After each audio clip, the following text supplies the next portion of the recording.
In today's video, I'll show you how to remove a user from your Nintendo Switch 2. Let's get into the method.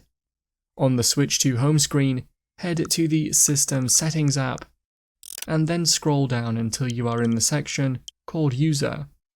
Now find the user at the top that you want to delete and select it. Now choose Delete User at the bottom and continue through each page to delete it. Remember that when you remove a user, it will most likely delete information relating to that user, especially if that user is local to the device and isn't linked to a Nintendo account. I'd recommend reading all the information it shows if you choose to remove a user to be sure. That's how to remove a user from your Nintendo Switch 2. Thanks for watching. If you found the video helpful, remember to leave a like and feel free to subscribe for more.